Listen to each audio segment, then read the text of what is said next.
CEO wanita hanya memecat satu orang, karyawan yang bermain game saat bekerja. Siapa sangka sistem perusahaan tiba-tiba mengalami celah besar.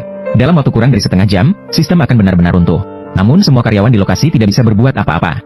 Bahkan hacker top yang dipercaya CEO wanita, peretas top sudah kehabisan akal. Segera menyatakan hanya pemuda itu yang bisa menyelamatkan perusahaan.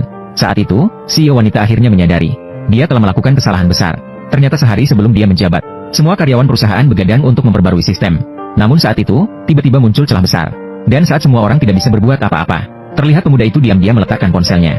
10 jari di tangannya menari di atas keyboard dengan suara klik. Setelah serangkaian tindakan yang lancar, dia tidak hanya memperbaiki celah dengan sempurna, tetapi juga dengan mudah memperbarui sisa sistem. Melihat hal itu, semua orang tampak sangat senang. Suasana bahkan menarik perhatian ketua dewan. Dia tidak hanya memberi hadiah sebuah mobil sport kepadanya, dan hadiah 5 juta. Bahkan memberikan saham perusahaan sebesar 10 kepada pemuda itu. Dan pemuda yang menyelesaikan semua pekerjaan keesokan harinya, dengan wajar mulai bermain game. Namun, tidak disangka, presiden wanita yang baru menjabat hari ini masuk ke perusahaan dan kebetulan melihat adegan ini. Kamu dipecat.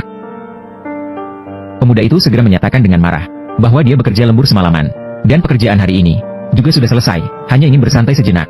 Namun, presiden wanita itu justru menyatakan, lembur semalaman adalah kewajiban pemuda itu, dan sekarang adalah waktu kerja. Jadi dia harus bekerja dengan baik.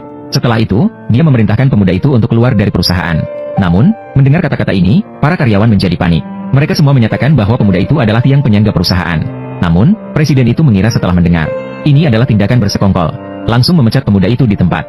Namun, tidak disangka, dia baru saja pergi. Sistem perusahaan langsung mengeluarkan tanda darurat. Telepon keluhan pun datang bertubi-tubi seperti salju. Namun, presiden itu tidak bisa melepaskan muka. Batalkan perintah yang baru saja dikeluarkan. Jadi dia segera mengambil ponselnya. Mintalah bantuan kepada hacker papan atas lo. Tanpa disadari, orang itu adalah pemuda yang dia pecat sendiri. Namun pemuda itu juga tidak tahu bahwa orang itu adalah presiden. Jadi dia mengundangnya untuk bertemu di bawah gedung perusahaan. Dan presiden wanita yang angkuh juga akan membayar untuk tindakannya sendiri. Lu Yuan, kenapa kamu di sini? Saya di sini menunggu seseorang. Drama pendek Sakuragi. Apakah ada masalah? Lu Yuan, apakah kamu tahu? Setelah kamu mengundurkan diri, Longpeng 6G milik perusahaan tiba-tiba muncul banyak celah. Sekarang, perusahaan berhak curiga bahwa kamu melakukan balas dendam dengan sengaja. Sungguh bodoh. Apa yang bisa kamu banggakan? Selama saya bisa mengungkapkan tindakan balas dendammu terhadap perusahaan, kamu akan kehilangan reputasi di seluruh industri.